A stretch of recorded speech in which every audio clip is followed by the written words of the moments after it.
Perekonomian Indonesia membutuhkan akselerasi segera.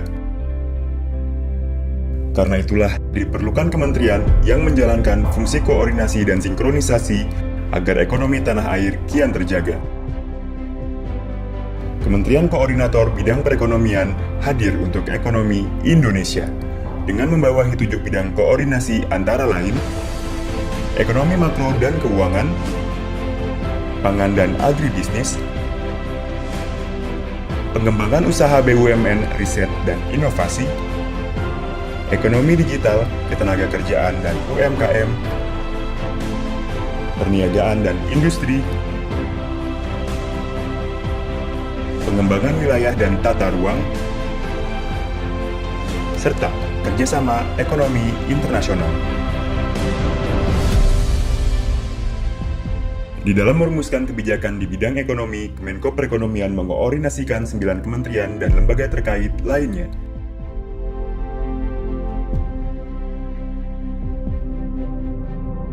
Kantor ini lahir pada tanggal 25 Juli 1966. Pada Kabinet Ampera pertama, Presiden Soeharto mengangkat Sri Sultan Hamengkubuwono IX menjadi Menteri Ekonomi dan Keuangan.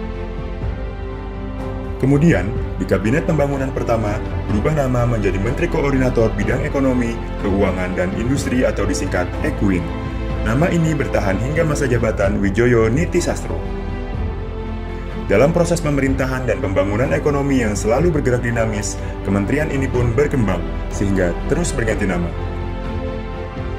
Pada masa Ali Wardana berubah menjadi Menteri Koordinator Bidang Ekonomi, Keuangan, Industri dan Pengawasan Pembangunan atau EKUIN dan Wasbank. Nama ini tetap dipakai hingga masa jabatan Radius Prawiro. Lalu, pada masa jabatan Saleh Afif, bidang industri tidak lagi berada dalam koordinasi, sehingga menjadi EKU dan Wasbank. Kemudian, pada masa Ginanjar Kartasasmita, bidang industri kembali masuk dan melepaskan unsur pengawasan pembangunan sehingga kembali menjadi Menteri EKUIN.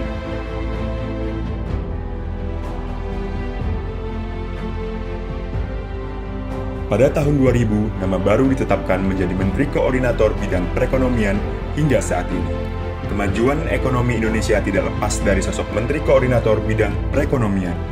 Seorang Menko Perekonomian ibarat dirijen yang memimpin kinerja para Menteri Ekonomi menjadi suatu harmoni. Posisi Menteri Koordinator Bidang Perekonomian saat ini diemban oleh Bapak Erlangga Hartarto. Ia merupakan sosok yang berpengalaman di pemerintahan baik sebagai menteri maupun anggota legislatif. Di masa sekarang, peran dan fungsi Kementerian Koordinator Bidang Perekonomian menjadi kian strategis.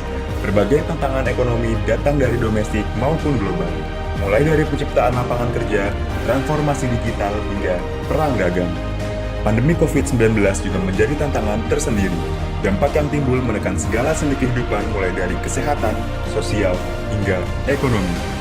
Dengan tetap mengedepankan aspek kesehatan dan keselamatan masyarakat, pemerintah pun menjaga perekonomian Indonesia terus berjalan.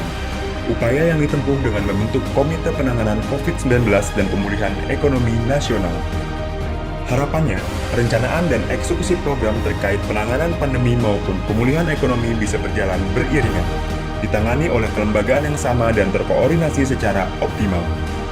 Sinergi dan koordinasi yang baik antar kementerian diperlukan untuk menggerakkan roda ekonomi menjadi lebih cepat, demi terciptanya SDM unggul menuju Indonesia maju. Kementerian Koordinator Bidang Perekonomian untuk Ekonomi Indonesia, dulu, kini, dan esok.